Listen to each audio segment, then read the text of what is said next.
ወንድምህን ጅል ወይም ደደብ ብለህ መስደብ ወይም እናት አባቶች ካላችሁ ልጆቻችሁን ጅል ወይም ደደብ ብሎ መስደብ ወይም ጓደኞቻችሁን መስደብ መጽሐፍ ቅዱስ እንዴት ያያዋል የሚለውን ዛሬ ከተማርነው ውስጥ ሪፍሌክት አደርግላችኋለሁ።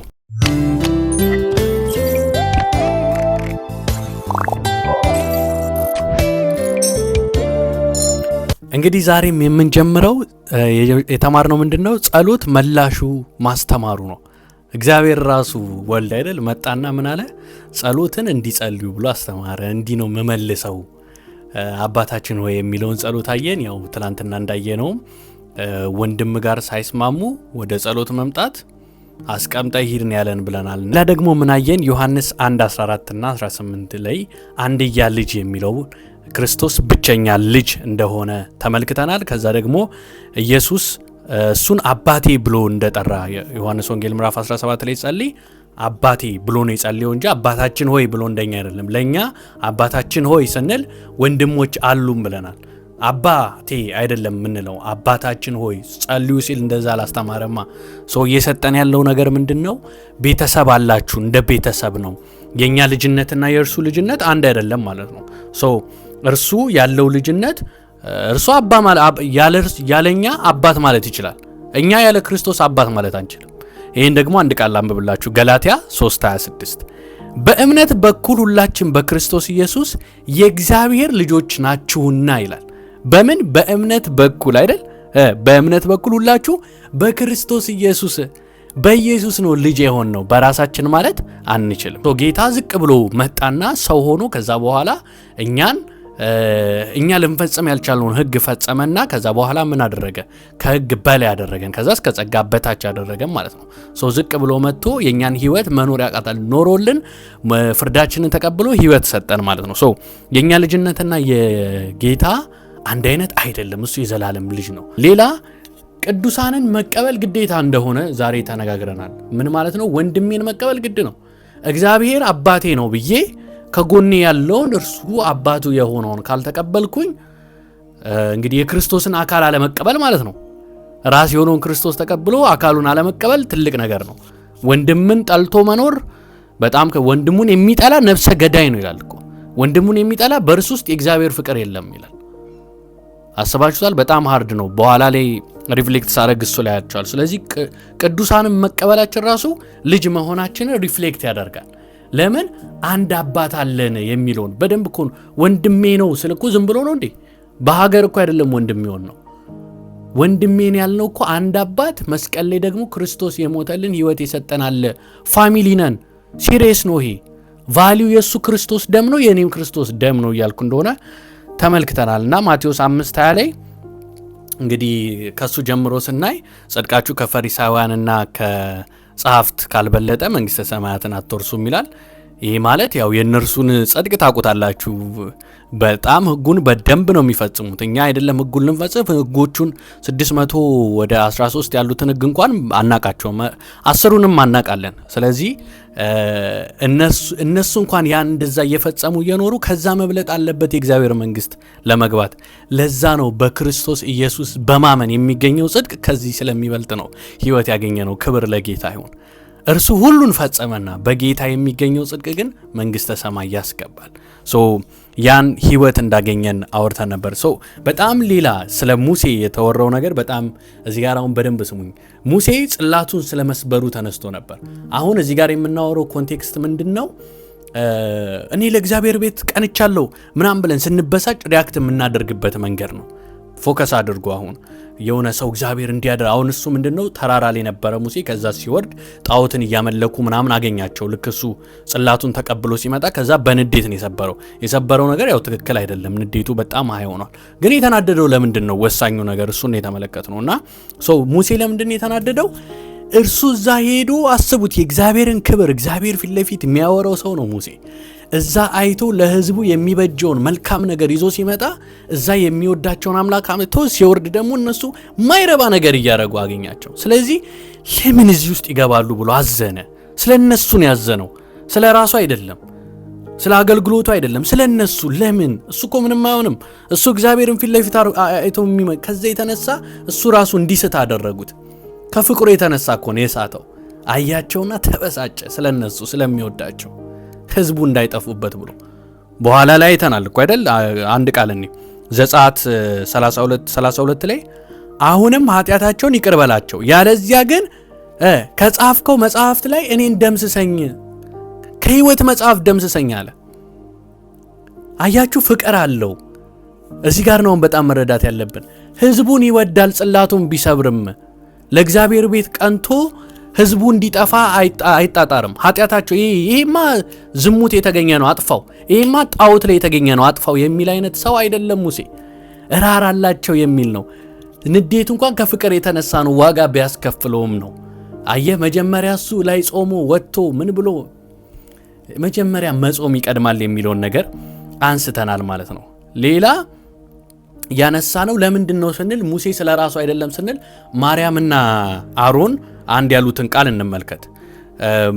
ዘወልቁ 12 ከ1 እስከ 8 ላይ ታገኙታላችሁ ይህን ታሪክ። ሙሴም ኩሻዊት አግብቶ ማለት ኢትዮጵያ ማለት ነው ነበርና ባገባበት በኩሻዊት ምክንያት ማርያምና አሮን በእርሱ ላይ ተናገሩ። በእውነት እግዚአብሔር በሙሴ ብቻ ተናግሯልን? በእኛስ ደግሞ የተናገረ አይደለምን? አሉ። እግዚአብሔርም ሰማ ይላል። አሁን ይሄን በጣም አሜዚንግ ነው። አሁን ፐርሰናል ነው። አያችሁ አሁን ቅድም ላይ ያነሳውላችሁ ፖይንት ዋን ነው ምንድነው? ስለ ፐርሰናሉ አይደለም ዲፌንድ እያደረገ ያለው ሙሴ። ትኩረቱ ራሱን ዲፌንድ ማድረግ አይደለም፣ ስለ ህዝቡ ነው። አያችሁ የኛስ አሁን እንድናይ ነው ራሳችን ስለ ራሳችን ነው የእግዚአብሔር ቤት ቀንተናል ምናምን ስንል ፐርሰናል ስለተነካን ነው ወይስ ደግሞ የምር የእግዚአብሔር ቤት ቀንቶ ነው? እሱ ስለ ራሱ ግን ሲነካ መልስ ሰጠ? ምንም ጸጥ አለ። ማን መልስ ሰጠለት? እግዚአብሔር። አያችሁ እግዚአብሔር ይመልስልን፣ እግዚአብሔር ለኛ ዲፌንድ ያደርግልን። ምን አለ ዘወልቁ እዛው 6:8 ላይ ተመልከቱ። እግዚአብሔር ሲመልስ በጣም የሚገርም ቃል እዩት። እርሱም አለ ቃሌን ስሙ፣ በእናንተ ዘንድ ነቢይ ቢኖር እኔ እግዚአብሔር በራእይ ይገለጥለታል ወይም በህልም እናገረዋለሁ። ባሪያዬ ሙሴ ግን እንዲህ አይደለም። እርሱ በፊቴ ሁሉ የታመነ ነው አለ። ከዛስ እኔ አፍ ለአፍ በግልጥ እናገረዋለሁ፣ በምሳሌ አይደለም፣ የእግዚአብሔርን መልክ ያያል። አያችሁ በባሪያዬ በሙሴ ላይ ትናገሩ ዘንድ ስለምን አልፈራችሁም አለ እግዚአብሔር። የሚደንቅ ነው። ፊት ለፊት ነው ማወራው፣ በህልም በራእይ ተገልጬ አይደለም። እንዴት ደፈራችሁ? አንድ ነብይ በመካከላችሁ እንደ ነብይ እንዳሉት እንደምናገረው እኮ አይደለም። ፊት ለፊት ማወራውን ሰው እንዴት ደፈራችሁ? አያችሁ ጌታ ዲፌንድ አደረገለት። ራሱን ፐርሰናል ሲነካ ሙሴ አይናገር፣ አይበሳጭም። ስለ ህዝቡ ግን ስለሚወድ አያችሁ እውነተኛ መሪ እውነተኛ አገልጋይ እንዲህ መሆኑን ተረድተናልና ጌታ ይመስገን። ከዛ ቀጥሎ ደግሞ ያየነው ነገር ምንድነው? የማይመክረኝ ማለት የማይቀበለኝ ወይም ደግሞ መልካም የማያርግልኝ የማያውቅ ሰው እንዲመክረኝ አልፈልግም ብሎ ፓስተር ተናግሮ ነበርና ስንረዳው ምን ማለት ነው? ጥሩ ስንሰራ በርቱ ያላለን ያላበረታታን በመልካም ጊዜ ያላገዘን ሰው ስናጠፋ ስንወድቅ መጥቶ ሊመክረን ሲል እንደዚህ አይነት ሰው አንሰማ። ይሄ ግብዝነትም ነው ሲጀመርና አይ ቲንክ እዚህ ላይ ብዙ ማለት አያስፈልግምና ከያዝነው መልካም አርጎልኝ ማያውቅ ሰው መጥቶ እንዲመክረኝ አልጠብቅም፣ አልቀበልም። ልክም አይደለም። ልክ ስደክም እየመጣ የሚመክረኝ ይሄ ግብዝነት ነው። ስለዚህ ያ ነውና የተጎዳ ሰው ደግሞ እንዳይመክረን ተነጋግረን ነበርና የተነሳው ፓስተር ያነሳው ምሳሌ ምንድነው? አንድ ለምሳሌ የተደፈረች ሴት ብትኖር ሌላ የተደፈረች ሴት ብትኖር መታው አማክሪኝ እስኪ እንዲያረገኝ በደለኝ ብትል ምንድነው የምትላት? በቃ ግደዩ ምናምን ነው አይደል? ከጉዳት አንፃር አይደል? ያን ፔን ሼር ስለሚያደርጉ ጉዳትን ሼር ስለሚያደርጉ በውስጣቸው ማለት ነው። የተፈወሰ ሰው ግን እንደዛ አይልም። በቃ ይቅር በየው። ምን ማለት ነው? ፓስተር ያነሳው ምሳሌ እንደውም በጣም የሚደንቅ አንድ ሰው ተፈንክቶ አይተ የፈነከተው እዚህ ደሙ እየፈሰሰ አንተ ሄደ ያን ልትይዘው ማሯሯጥ ማለት ነው። በሰውዬ ውስጥ ሆነ የፈንካቹን ስታሯሯጥ ምንድነው የሚሆነው? ደም የሚፈሰው ሰው ይሞታል ማለት ነው። ስለዚህ ማስቀደም ያለብህ የፈንካቹን ማዳን ሳይሆን ፈንካቹን መያዝ ሳይሆን እዚህ ጋር ያለው ደሙ የሚፈሰውን ማቆም ነው ያለብን።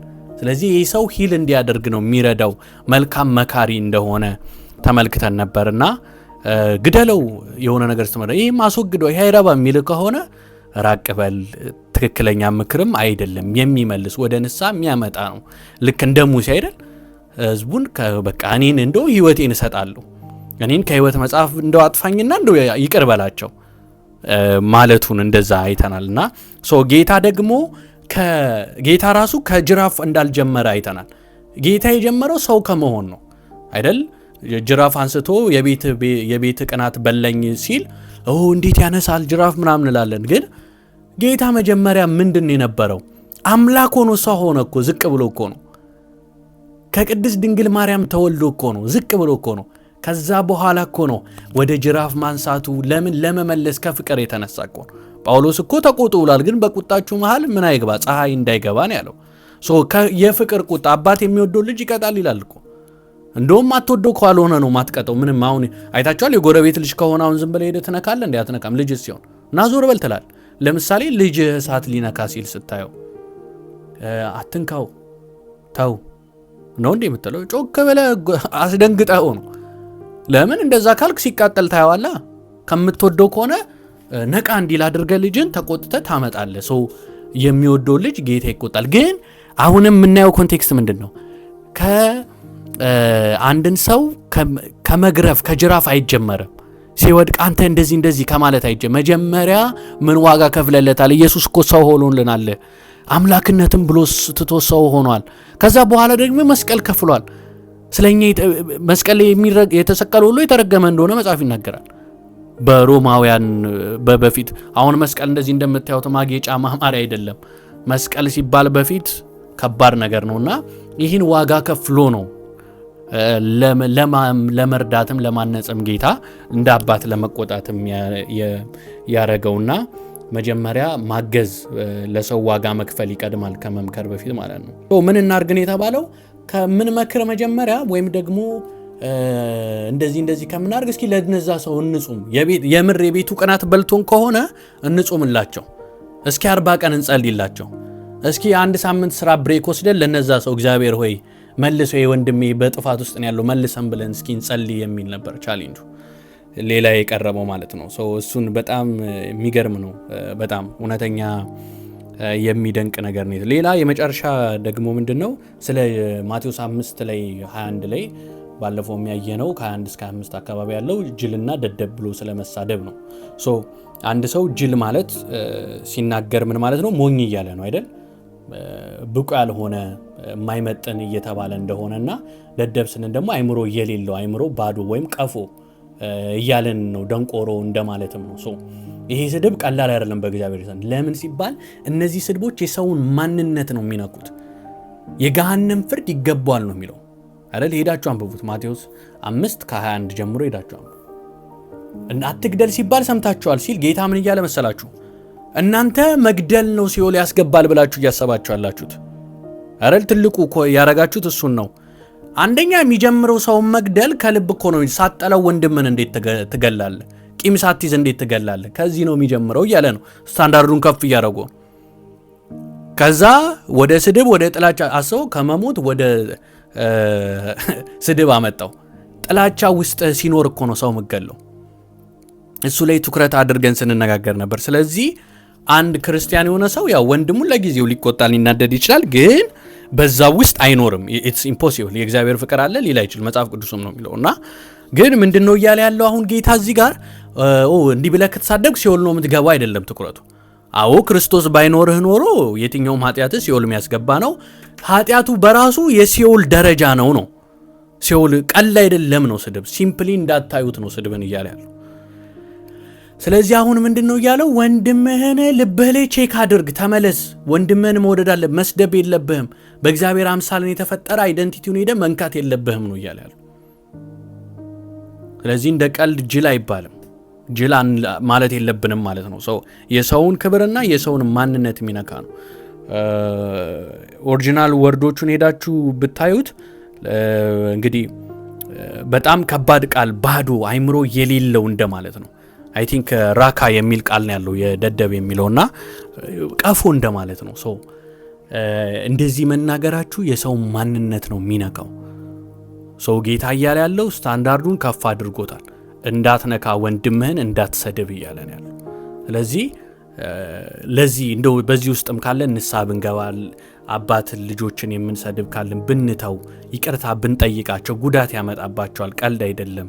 አይምሮ ነው የሚነካው። ደደብ ወይም ጥሩ ውጤትም ከሌለ የሆነ ነገርም ሲሆን መሳደብ፣ ጥፋት ሲያጠፋ ደደብ ማለት ልጁ ላይ ስለ ልቦና ራሱ አይምሮን ራሱ ይጎዳል። ቀልድ አይደለምና ወላጆችም የምትሰሙ ካለ እንደው ሶሪ ልጆቻችሁን ብትሉ እናንተም ብተው በጌታ ፍቅር አሳስባችኋለሁ። ታላላቅ ወንድሞች ታላላቅ እህቶች ወንድሞቻችሁን የምትሰድቡም ካላችሁ ይቅርታ ብትሏቸውና እስክናቅ አይደል በፍቅር ብንመለስ ከዛ ለነሱ ደግሞ በጎ በማድረግ ሂል እንዲያረጉም የእውነት ጉዳት አድርሰንባቸዋልና ቀልድ አይደለም። እንደዛ ብለን ልንሳደብ አይገባም። ማንነታቸው ቫልዩ የሰው እኮ ዋጋው እኮ አምላክን ሰው የሚያደርግ እኮ ነው የሰው ዋጋ። ምድርን ሁሉ ሲሰራ ጌታ ምን አለ? ከመሬት ምንድነው ይሁን ብሎ ይሁን አለ አይደል? ይሄን እንደዚህ ሰማይ ይሁን ሲል ይዘረጋል፣ ምድር ይሁን ሲል ሰውን ግን ከመሬት አፈር አበጀው፣ እስትንፋስን እፍ አለበት። ሲፈጥር እንኳን ተማከረ በስላሴ መካከል በአምሳላችን በምሳሌያችን እንፍጠር ተባለ። የሰው ልጅ ቀልድ አይደለም። ኢየሱስን የደም ያስፈሰሰው ዋጋ ነውና ይሄን ተነጋግረን ሌላ ደግሞ የእውነተኛ ንስሐ ኢሳይያስ ላይ ያለውን ደግሞ 58:6-7 ላይ ታጉታላችሁ። እውነተኛ ንስሐ ዝም ብሎ ተመለሰን ብቻ ማለት ሳይሆን የበደልነውን ይቅር ማለት፣ የወሰድነው የቀማንበት ነገር ካለ መመለስ፣ እዳ ያለብን ካለ የምናጨናንቁ ካለ መተው፣ ያላበላነው ሰው ካለ ማብላት፣ ተርቦ የተሆነ እውነተኛ ንስሐ በተግባርም ነው የሚለውን ፓርትም አንስተናል ነው። እውነተኛ ንስሐ የህይወት ለውጥ ያስፈልጋል። ከጌታ ጋርም ሲሆን መተው የሚባል ነገር እንደሆነ አንስተናል ማለት ነው። ይህንን ተጫውተን ነበር። ብዙ ነገር እንደተጠቀማችሁ አምናለሁኝና ወንድመቶቻችንን እንውደድ፣ ይቅርታ እንባባል። የዛሬው ትልቁ መልእክት እርሱ ነው። ጌታ ይባርካችሁ። ይህን ቪዲዮ ለእህት ወንድሞቻችሁ ሼር አድርጉ። ሌላ ጊዜ ደግሞ እንደዚሁ ሲኖር መጥቼ ሪፍሌክት አደርግላችኋለሁ። እግዚአብሔር ጸጋውን ያብዛላችሁ። አንድ ጸሎት ልጸልይላችሁ። እግዚአብሔር አባት ሆይ ስለ ሁሉ እናመሰግንሃለን። በጌታ በኢየሱስ ክርስቶስ ስም ይህን ትምህርት ስላስተማርከን፣ ልብህን ስላሳየህን፣ እንደምትወደን ደግሞ እኛ ወንድሞቻችን እንድንወድ ለወንድሞቻችን ዋጋ እንድንሰጥ ስላስተማርከን እናመሰግንሃለን። አባት ሆይ ደግሞ ይቅርታ ማድረግ ያቃተንን ጌታ ሆይ አንተ በመስቀል ላይ ሆነ የሚያረጉትን አያቆምና ይቅር በላቸው በህመም ውስጥ ሆኖ ይቅርታ መስጠትን ታቅበታለና ያን ጸጋ እንድትሰጠን ለምንሃለሁ። ለሁላችን ስለምትሰጥ እናመሰግንሃለን። ጌታ ሆይ ክብር ሁሉ ለአንተ ይሁን። እንወድሃለን። ኃይል፣ ክብር፣ ባለጠግነት፣ ሞገስ ለዘላለም ይሁን። አሜን። በኢየሱስ